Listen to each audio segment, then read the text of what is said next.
Welcome, aviation enthusiasts and history buffs, to Classic Duels, a captivating mini documentary series that takes you deep into the heart of the adrenaline pumping battles that unfolded in the skies during World War II. In this episode, we're in the skies above New Guinea in 1943-44, and we're going to talk about the legendary duels between the American P-38 Lightning versus the Japanese Ki-61 Hien. The P-38 Lightning and the Ki-61 Tony were two great fighter aircraft that saw action during World War II, particularly in the Pacific theatre where they first encountered each other in 1943. The Lockheed P-38 Lightning was a powerful twin-engine aircraft used by the United States Army Air Forces, USAAF, that was developed in the late 30s and was used during World War II. It was unique for its twin-boom design and central nacelle, which housed the cockpit and armament. The P-38 had excellent firepower and high speed, making it a versatile fighter bomber as well as an effective interceptor.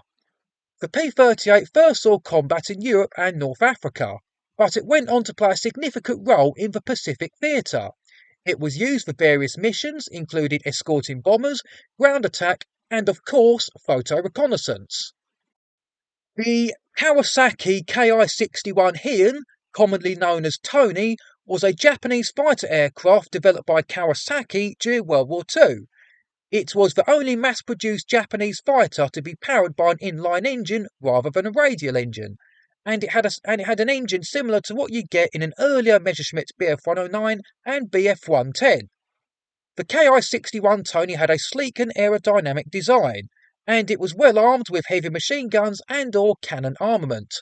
It was designed to compete with American and British aircraft in terms of speed, agility, and firepower, but it had an unreliable engine, among other technical issues.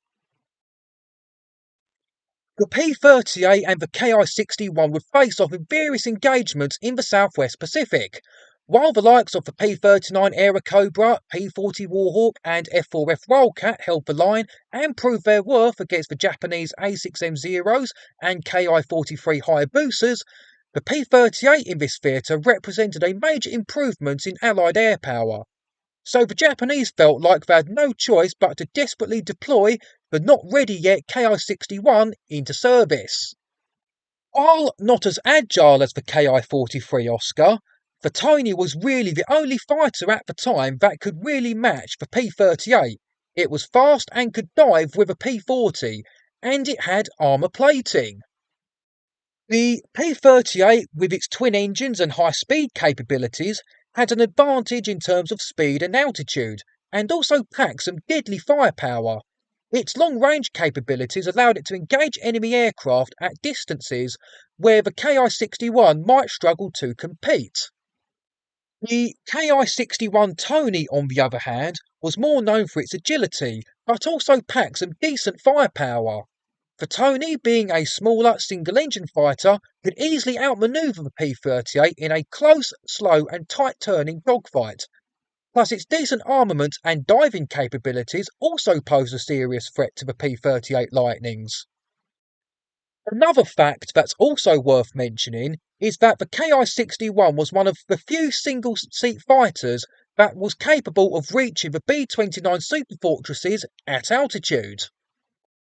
As the war in the Pacific went on, later and more superior American fighters would be introduced, like the Hellcat, Corsair, Thunderbolt, and Mustang.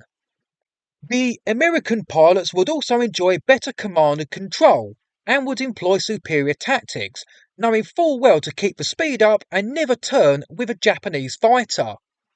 The Americans also had an electronic advantage, as the radios in the American fighters were far superior compared to radios in Japanese aircraft. So while the Americans had a critical radio link, most of the Japanese pilots had to use World War I communication techniques. Few other important things to mention that really helped the Allied victory in the Pacific was that the Americans had a better production output, both quantity and quality. Allies were better prepared to deal with the tropical diseases in New Guinea, like they'd spray and dust bases with insecticides. And The Allied High Command treated Allied soldiers better than how the Japanese High Command treated their soldiers. While the P-38 Lightning is usually said to be the better fighter out of the two, both the P-38 and Ki-61 had their strengths and weaknesses, and the outcome of individual dogfights often depended on the pilot's skill, tactics, and situational awareness. Both aircraft would be replaced by later fighter types, with the Ki-61 Tony being re-engined with a radial engine to become the superb Ki-100 fighter, which, luckily for us, came too late in the war to make a real impact. So that's it for this glimpse into epic struggles of the past. If you haven't already, make sure to subscribe to this channel and hit that notification bell so you can stay up to date with more riveting tales of aviation history, etc. Check out the two videos at the end, or my CD reviews, or even the playlist I've created. Cheers.